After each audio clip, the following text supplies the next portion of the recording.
Let's start off the show with Aaron Rodgers. Barrett, big implications for your division as that now potentially puts Tua as Bills, Josh Allen, Patriots, Mac Jones, Come on now.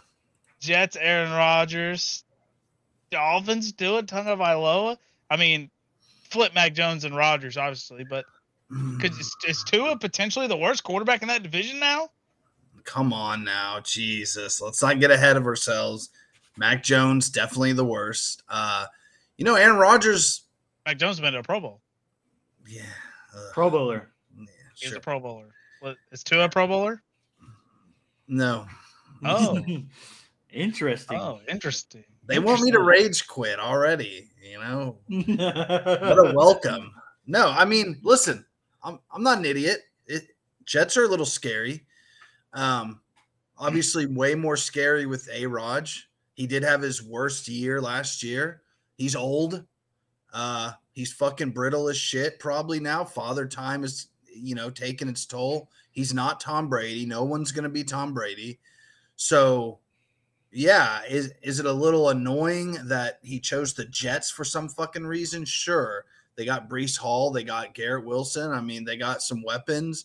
And they had the number 15 pick. They didn't have to they only had to move back 2 spots to get Rodgers, which is fantastic. So, I don't know. What a weird trade. Yeah, it was a weird trade. I mean, he's going to be 40 by this season, so But he's on record saying that this is not his last season. Fair enough. Neither was Brett Favre, Sure. Good luck, Aaron. Good luck with New York, man.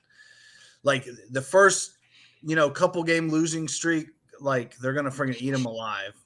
And but Aaron does do well against Miami. It's kind of annoying.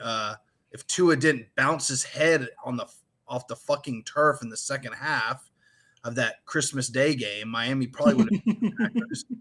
But the dude just flails down. Thank God he's taking fucking judo or whatever to learn how to fall because Jesus.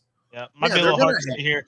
Here's the draft package we got. Aaron Rodgers and pick number 15. They have to move back, and they get a 2023 5th-round pick for this year, which is kind of nuts. The Packers get number 13. They move up 2 spots.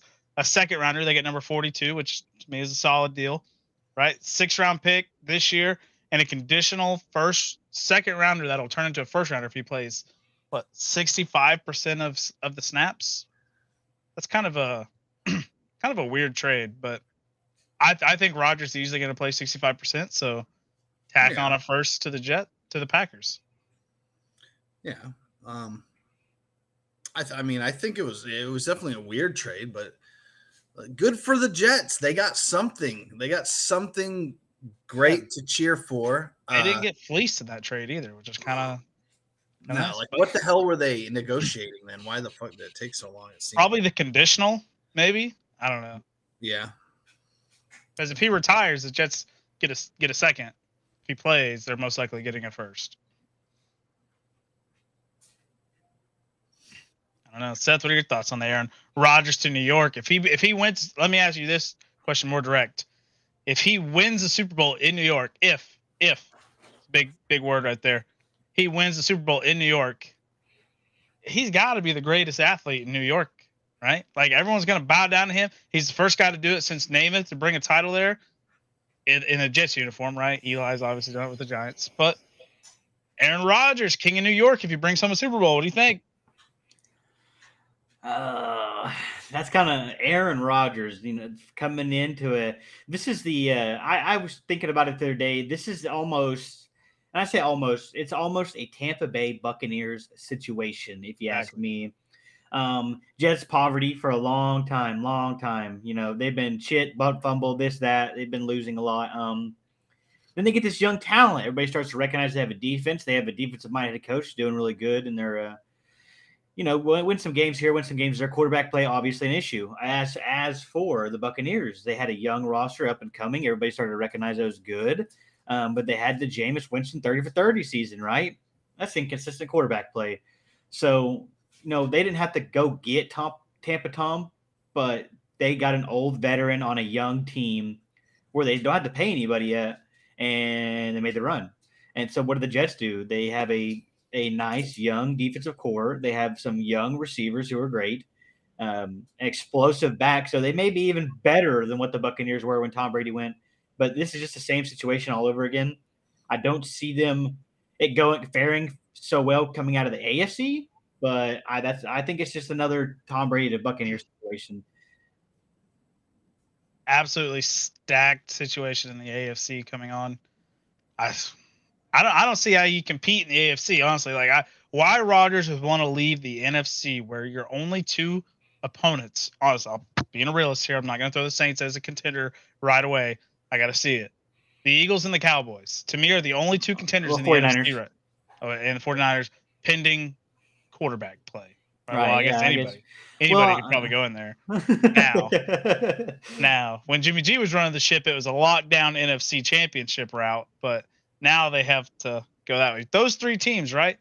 Now you're going against Mahomes, Allen, Tua, and a handful of these Herbert, a lot of these other quarterbacks, Burrow, all these great quarterbacks now that you're going to have to compete against, where he said he doesn't care about that, but it's like, man, there's a reason Tom Brady chose the NFC and not the AFC. Absolutely. When he left. Absolutely. Like, I mean, there are legitimately 10, and I'm not saying Tua is at the top of that list by any means, but the Bills are the Bills. As long as they don't choke during the regular season, which they haven't been, you got to look at them as the AFC East favorites. The great thing about this is this puts Bill Belichick on the brink of retirement, because the Patriots are going to stink. They're going to be fourth in the division. But I think Belichick, whatever you want to say, I think he's going to stay long enough to break Shula's record. But I think Miami and the Jets can go 2-3 or, flip-flop, honestly. If Tua stays healthy and Aaron Rodgers plays like Aaron Rodgers, it's going to be pretty close. Unless the Bills just tank somehow, or not really tank, but don't have 13 wins like they did last year, it's going to be competitive. And then, like you said, fucking Burrow and, Deshaun Watson maybe in his second year, Mahomes, Herbert, I know Vance would say Jimmy G, but, I'm not on the Jimmy G train. All I'm saying is look out for the Raiders, baby. Even let's ride Russell Wilson. Jeez. Well, Russell Wilson's about to have probably a huge turnaround here. Obviously, anything better than what he did last year would be major upside, but I mean, this is great. I think Russell Wilson's years will be way more productive. It's great for the Dallas Cowboys too. Just another team that's not going to make the playoffs. The Packers, I mean. Just now it's like Jalen Hurts and Dak. How you feel Jordan Love just turns out to be an absolute prodigy, which that last game we saw him in, he looked all right? Guess who's going to win that division? MVP runner-up Justin Fields to Tua. I personally don't think the Minnesota Vikings can run it back like that. I just don't. Well, they're going to lose Dalvin Cook. So. And Chicago's definitely not going to do it. This could honestly be the year we see the Detroit Lions take the NFC North, baby, because Chicago, they stink. They have to figure out the quarterback situation. Well, get out of here. Oh, this guy. Justin Fields is not the answer at that position. Obviously, don't go in on a quarterback. Don't go in on a quarterback this year, right? You know why they traded? You know why they traded back and got extra capital for next year? You know who comes out of the draft next year? Caleb Williams. Tell this guy that Justin Fields will be the starter for the Bears in the next 5-10 years. Billy, Kyle, tell this guy. Seth, tell this guy. You're insane. You are insane. There's no way Justin Fields will be the starter. But anyways, let's move on to the Detroit Lions, who have a real potential chance to secure that division for the first time since 2011? With Jameson Williams suspended. Almost 6 games. He got lucky. No, get out of here, Kyle. It's kind of wicked. What I want to know what the stipulation was to why those guys got a year and Williamson only got 6 days. Williamson didn't bet on football. Yeah, it wasn't football. So if you're in sports, you can't gamble at all. No, there's some caveat to where they can. They just did it wrong or something. Can they just not gamble on football? I don't know. Well, you get more games if you gamble on football. Thank you. Like, Billy knows. He sees the talent there. Well, we'll talk about Flint, another. where's my belt, Flint? Yeah, Flint. We need to order a belt. Yeah. The new WWE title belt, apparently. Yeah, Deer messaged me and he's like, we should all pitch in to get the belt. I'm like, I don't even know if fucking Seth has got anything yet.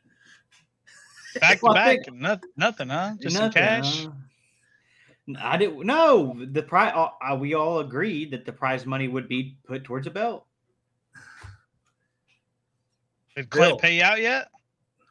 That No, that's what I'm trying to tell you, because it was like remember how the end of the season was all weird because of the Bills thing or whatever? Oh yeah. So we took a vote. Either I was going to get paid out, or I would just we just take the money and put it on the fantasy football belt. Is it the new belt? No, you can that get looks custom. like a gaping asshole. Bill said Bill. They make custom fantasy football. They make belts. custom fantasy football belts. How can it beat Big Gold here? Nothing can compare. You need to put that thing in the oven, dude. Loosen that leather up. That thing is stiff. Well, it's a display title, so I get it. I think the original title is like slightly curved a little bit, so it'll fit better. But